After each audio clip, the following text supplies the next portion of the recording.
Of all that exists on Earth, many may agree that nothing is more precious than human life. All people are dependent on the nutrients provided by nature throughout all seasons each year, through water, sunlight, food, and this is the absolute truth for every individual on Earth, from royalty to the poorest. And I believe that all people, without exception, have a desire to preserve their health. However, many of us are affected by illnesses, either directly or indirectly. My most sincere wish would be to alleviate the suffering of all these people. However, many times after the disease manifests itself, it can take many years to disappear or don't disappear at all. What happens is that often the symptoms are relieved and kept under control, but if the immune system is not fortified, the disease cannot be suppressed. Just like a tree with shallow roots. Although the leaves and branches remain abundant, the roots of this tree will eventually wither, because its interior is weak. So, how do we stop our roots from withering? Well, in the past, people lived simple lives. They hunted, fished, they were in nature all day. When the weather cooled, they become more active. When the weather warmed, they moved to cooler places. Internally, their emotions were calm, and they had no greater desires. Externally, they didn't have the stress of today. They lived without big ambitions close to nature. Nowadays, people have completely different lives. Internally, they are enslaved by their emotions and worries.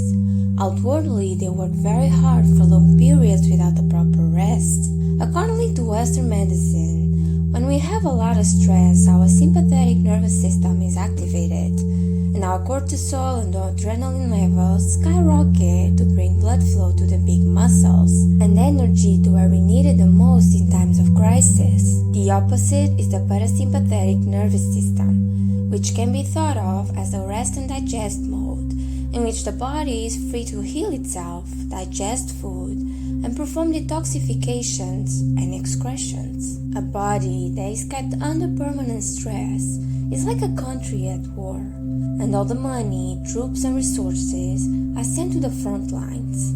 So, who stays to police the streets? How it can deal with local gangs and terrorist cells? It cannot. They infiltrate, dominate, and then manifest as a disease.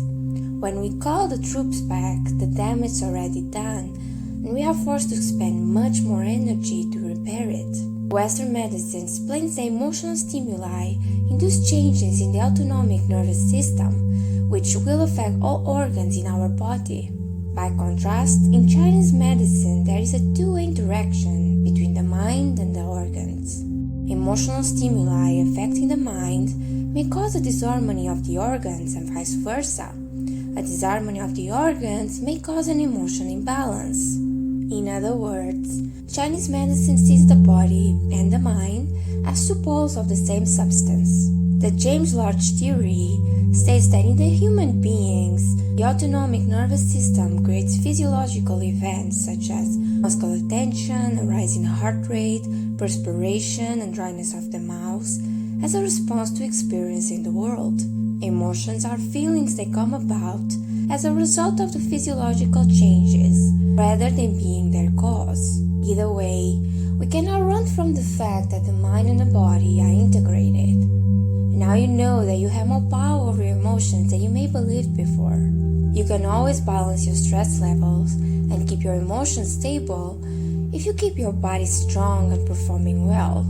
So stop neglecting your diet. Move your body daily to increase your heart rate and improve your cardiovascular health, and keep your mind clear and well focused. Hope you liked this video. Click the subscribe button for more videos about Chinese medicine and holistic living. Thank you so much, and I'll talk to you in the next video.